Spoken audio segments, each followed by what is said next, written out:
Dabar Magdutė nori užduoti klausimą tėčiui. Ar buvo sunku sukurti filmą apie Valdą Adamkų? Taip, tai to filmo taip aš kaip ir nekūriau, bet dalyvavau procese jį, kaip čia, irgi reklamuojant žmonėm. Jis po to buvo labai smagi vakarienė padėkos pas jį namuose ir tikrai sunku nebuvo, nes apie tokį žmogų yra labai gera ir malonu ir šilta dirbti su juo. Prašau, Atai. Kokį filmą norėtumėte sukurti?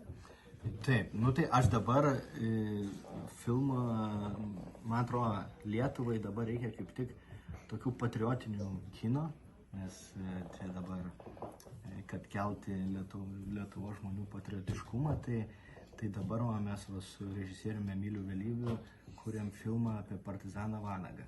Paplojam vaikai ir padainuojam. Geltona spalva, tai saulė, žalia tai laukų spalva.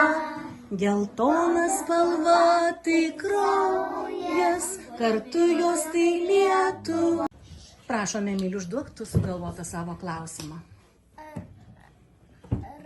Ko tu norėjai būti, kai buvai mažas? Labai, man atrodo, keitėsi dalykai, bet niekada negalvojau, kad būsiu tuo, kuo dabar esu. Galbūt krepšininku norėjau, kaip ir visi, būti, o taip kaip, ką dabar darau, tai man atrodo tiesiog atsitiktinumas toks. Klausimą noriu užduoti mūsų Beatričė. Kokia tu labiausiai mėgstamiausias tavo filmas? Mano mėgstamiausias filmas, jeigu iš tuos, kuriuos kuriuoju, tai visą laiką būna paskutinis, kurį dabar, tai dabar bus Emigrantai 2, tai man tas ir mėgstamiausias, bet po to, kai jau parodo kine, jau tampa labai nemėgstamas ir jau nebegali nežiūrėti. Už ką dėdė Mantvydas gavo sidabrinę gervę, kurią mes visi piešėm ir žaidėm, kūrėm pasą. Reikia daug pinigų. Taip, čia. Labai geras klausimas. Šiaip filmo be pinigų nepadarysi, labai brangu yra kiną daryti. Taip. Ypač brangu animaciją daryti, nes užtrunka labai daug laiko. Dar nufilmuoti tai dar ne taip brangu, bet, pavyzdžiui, kai jūsų filmukai, tai jie labai brangus. Nes labai daug žmonių dirba prie to. Klausia dabar Luknytė. Gal galėsi kurti Makės filmą?